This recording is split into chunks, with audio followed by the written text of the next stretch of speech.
I bowled in Los Angeles. I bowled in the Little League. I think I had to be 4. A couple years before I moved to Florida, and I bowled in the league. My family had been bowling. My parents met in a bowling alley, so I was just kind of there for daycare, essentially. I've played a lot of different sports. I played baseball for 9 years. I played football my 8th and 9th grade year and part of sophomore year. I also picked up tennis right around the same time I started bowling, and I still do them both alongside each other to this day.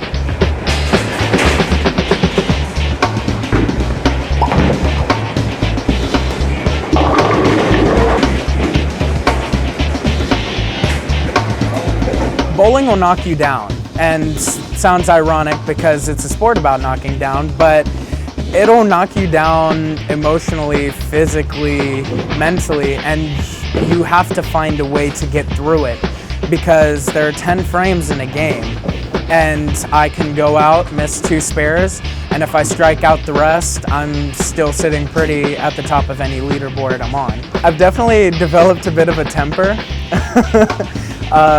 Because it's so easy, especially when you're a perfectionist with athletics like myself, it's so easy to get frustrated, but out of that temper that I've built, I've also built a work ethic within myself, a mental edge that you don't see in a lot of other sports. They always say that the greats have the mental edge, and coming out here and missing 3 10 pins in a row, getting knocked down constantly. It's a battle of up and down, and once you get used to that, you feel like you can conquer anything mentally, and that's always been really rewarding, and it shows in schoolwork, it shows in social situations. You grow a lot through adversity in sports.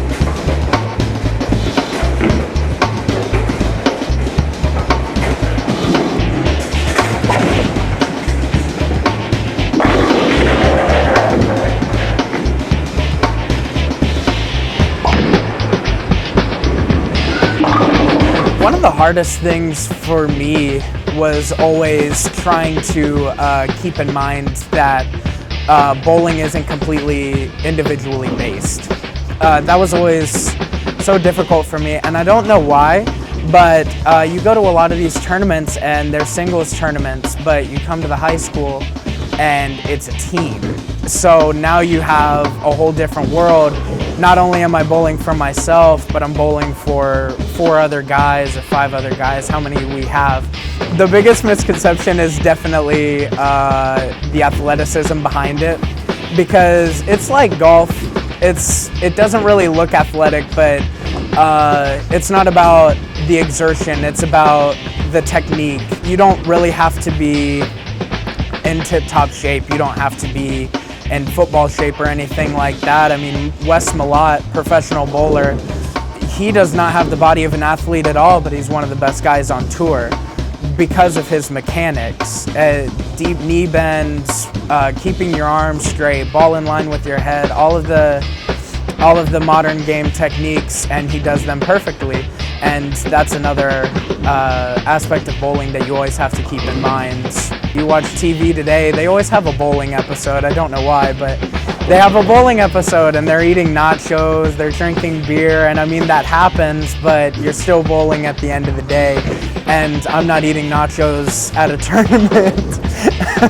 And if so, I'm eating them with my left hand, and that's always been, like, do you eat while you bowl in tournaments? No, I don't. I'm going to the University of Central Florida, definitely be bowling for the team up there. They don't give scholarship money, but you can still bowl for the team anyways.